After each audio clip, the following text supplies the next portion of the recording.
Qu'est-ce qu'un mastic? Un mastic, ce n'est ni plus ni moins qu'un joint d'étanchéité, comme vous en avez dans votre salle de bain ou votre cuisine. Vous savez, le fameux joint silicone. Eh bien, un mastic polysulfure, c'est comme le joint de votre salle de bain, sauf que lui, il est mais alors très résistant. C'est vraiment un mastic de compétition, et du coup, il est utilisé dans de nombreuses industries, dans l'industrie du bâtiment, du double vitrage, ou encore de l'aéronautique.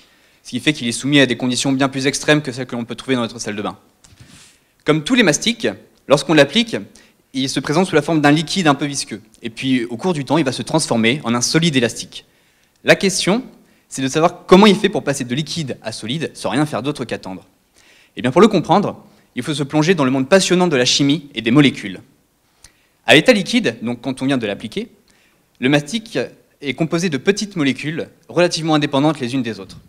Et puis, au fil du temps, une réaction chimique va venir connecter les molécules entre elles. Elles vont ainsi devenir de plus en plus grosses jusqu'à former un gigantesque réseau tridimensionnel. Et une fois que toutes les molécules sont connectées, le mastic est devenu solide.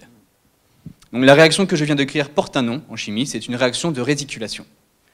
Et pour que cette réaction puisse se faire, il faut ajouter dans le matériau un composé chimique, du dioxyde de manganèse, donc c'est la petite boule noire avec les deux oreilles rouges derrière moi, chacune de ces oreilles représentant d'ailleurs un atome d'oxygène.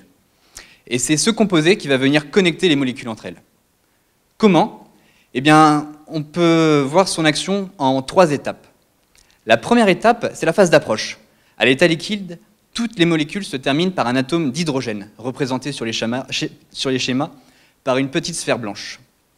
Et tant que ces atomes d'hydrogène sont là, eh bien, les molécules ne peuvent pas se connecter. Ils les encombrent. Pour s'en débarrasser, elles vont avoir besoin d'aide, et c'est là que notre ami aux oreilles rouges va intervenir. La deuxième étape, c'est la réaction chimique, à proprement parler. Notre dioxyde de manganèse va venir retirer les 2 atomes d'hydrogène, et en contrepartie, il va céder une de ses oreilles pour que la réaction puisse se faire.